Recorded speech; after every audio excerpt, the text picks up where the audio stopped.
আজ আমি আপনাদের সাথে আলোচনা করতে চলেছি মিথুন রাশি বা লগ্নের জাতক জাতিকাদের ক্ষেত্রে 2025-এর মার্চ থেকে ডিসেম্বর আপনাদের জীবনে এমন কি 5টা গুরুত্বপূর্ণ পরিবর্তন হতে চলেছে।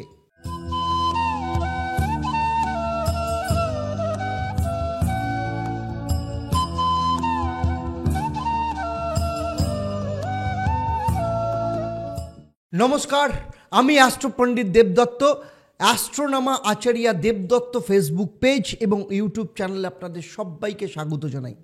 আজ আমি আপনাদের সাথে আলোচনা করতে চলেছি মিথুন রাশি বা লগ্নের জাতক জাতিকাদের ক্ষেত্রে 2025-এর মার্চ থেকে ডিসেম্বর আপনাদের জীবনে এমন কি 5টা গুরুত্বপূর্ণ পরিবর্তন হতে চলেছে।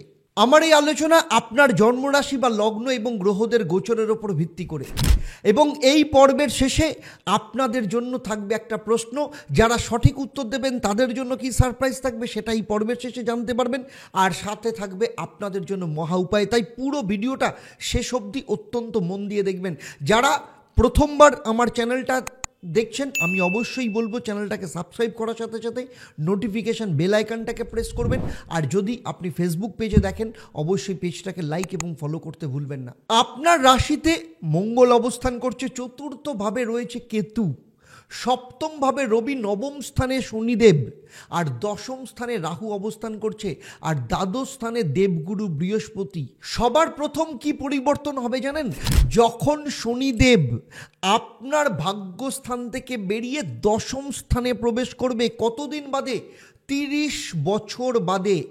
এর ফলে যেসব মিথুন রাশির ব্যক্তিরা অনেক দিন ধরে ঘরে বসেছিলেন, চাকরি হচ্ছিল না, কেরিয়ার তৈরি হচ্ছিল না, কর্মের সাথে যুক্ত হবেন, কর্মের অফার আসবে।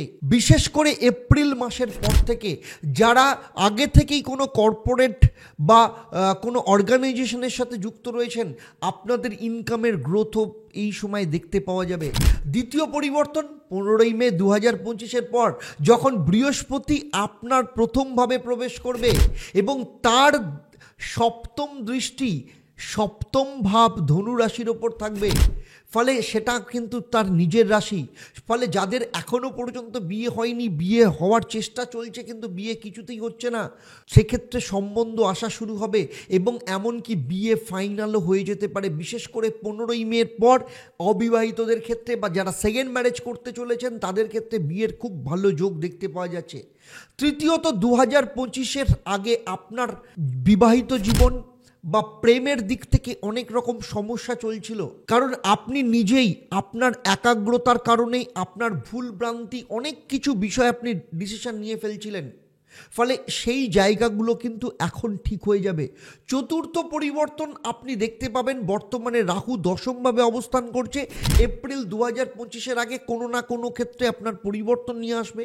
এর পাশাপাশি রাহু যখন 18ই মে নবমভাবে প্রবেশ করবে, তখন কিন্তু আপনাকে বাবার সাথে সম্পর্ক ঠিক রেখে চলতে হবে, না হলে বাবার সাথে কিন্তু সম্পর্ক খারাপ হতে পারে। কোনো শুভ কাজ বা মাঙ্গলিক কাজ করার জন্য তাড়াহুড়ো করবেন না, সেক্ষেত্রে আপনার ক্ষতি হতে পারে। পঞ্চমত কেতু আপনার চতুর্থ ভাব থেকে বেরিয়ে আসবে।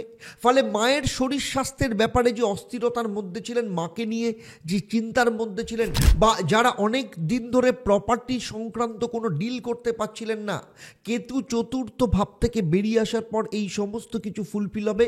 মায়ের শরীর স্বাস্থ্যের দিক থেকেও যথেষ্ট উন্নতি দেখতে পাওয়া যাবে।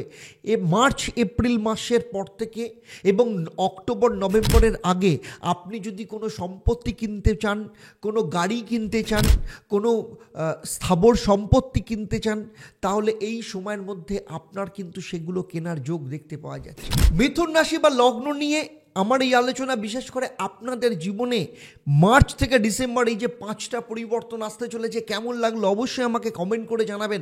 আর যদি ভালো লাগে তাহলে অবশ্যই অন্যদের শেয়ার করবেন। আর যদি আমার চ্যানেলের প্রথম হন, চ্যানেলটাকে সাবস্ক্রাইব করার সাথে সাথে নোটিফিকেশান বেল আইকনটা প্রেস করতে ভুলবেন না। আর যদি ফেসবুক পেজে দেখেন, অবশ্যই পেজটাকে লাইক এবং ফলো করবেন। এবারে আসবো আমি এই পর্বের প্রশ্ন। আমি এই পর্বে উল্লেখ করেছি কেতু কোন ভাব থেকে বেরিয়ে যাচ্ছে। আপনার আপনারা যারা সঠিক উত্তর দেবেন, আপনাদের মধ্য থেকে লাকি ড্রয়ের মাধ্যমে আমি 3 জন সঠিক উত্তরদাতাকে বেছে নিয়ে আপনাদের কিংবা আপনাদের পরিবারের কোনো একজন সদস্যের জন্মছক ও তার সমস্যা নিয়ে পরামর্শ দেবো। আর আপনারা জানেন আমার এই পরিষেবা আপনাদের জন্য সম্পূর্ণ বিনামূল্যে থাকে, কিন্তু আপনাকে লাকি ড্রয়ের বিজেতা হতে হবে। এবং লাকি ড্রয়ের বিজেতা হিসাবে আপনি আপনার নাম জানতে পারবেন প্রতি শনি মঙ্গলবার সন্ধ্যে 6:30 থেকে এবং বৃহস্পতিবার দুপুর 12টা লাইভ ফোন ইন অনুষ্ঠানে। এবারে আসবো কি মহা উপায় আপনারা পালন করবেন। প্রথমে আপনারা হনুমান চল্লিশা তো প্রত্যেক দিন পাঠ করবেন, সেই সাথে শনিদেবের বীজ মন্ত্র ওম প্রাং প্রিং প্রং স্বাহ শনিশ্চরায় নমঃ 108 বার পাঠ করবেন এবং পাখিকে কিন্তু নিয়মিতভাবে খাবার এবং জল দেবেন। তাহলে আজকের মতো বিদায় নিচ্ছি, আবার দেখা হবে আপনাদের সাথে পরবর্তী পর্ব কর্কট রাশি বা লগ্নের জাতক জাতিকাদের নিয়ে। আপনারা আপনাদের পরিবারের সাথে ভালো থাকুন, সুখে থাকুন, শান্তিতে থাকুন এবং নিয়মিত দেখতে থাকুন দেবদর্শন পর্ব। নমস্কার।